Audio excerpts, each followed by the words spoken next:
महाराष्ट्र सरकार से ये बड़ी खबर आ रही है। आज काबीना की तोसी होगी। आपको बता दें कि 30 से 32 वजीरों के हलफ लेने का इम्कान है। नागपुर में होगी हलफ बर्दारी तकरीब, शाम 4 बजे होगी हलफ बर्दारी। और ऐसे में शपथ ग्रहण को लेकर तमाम तैयारियां की जा रही हैं और ऐसे में कई दिग्गज इस पूरे कार्यक्रम में मौजूद रहने वाले हैं।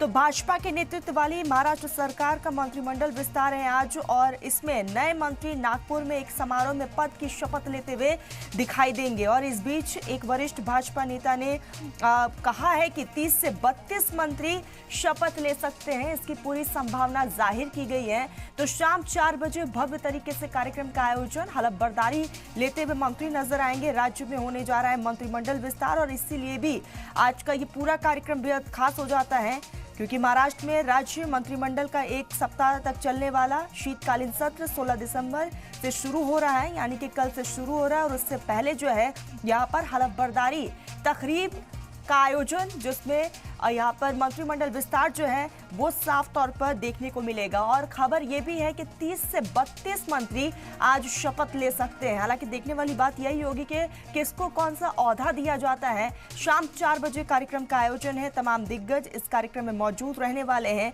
और इसको लेकर तैयारियां भी पूरी हो गई है। तो ऐसे में आज शपथ लेते हुए 30 से 32 मंत्री नजर आएंगे। मंत्रिमंडल विस्तार महाराष्ट्र में तो आज काबीना की तोसी होगी। शाम 4 बजे कार्यक्रम का आयोजन है। तो महाराष्ट्र में देवेंद्र फडणवीस को सीएम बनाया है, तो वही अब जो है मंत्रिमंडल विस्तार पर सभी की नजरें टिकी हुई हैं कि आखिर किसको कौन सा पद दिया जाता है। और इसी को लेकर लगातार हमने देखा कि किस तरह दिल्ली से लेकर महाराष्ट्र तक बैठकें हुई। हाल ही में गृह मंत्री अमित शाह के घर पर भी मीटिंग हुई थी, जिसमें मंत्रिमंडल विस्तार को लेकर चर्चा की गई है। किसको कौन सा पद देना है, इसको लेकर एक फॉर्मूला तैयार किया गया। आज सभी की नजरें 4 बजे टिकी हुई है कि किसको कौन सा ओहदा मिलने वाला है।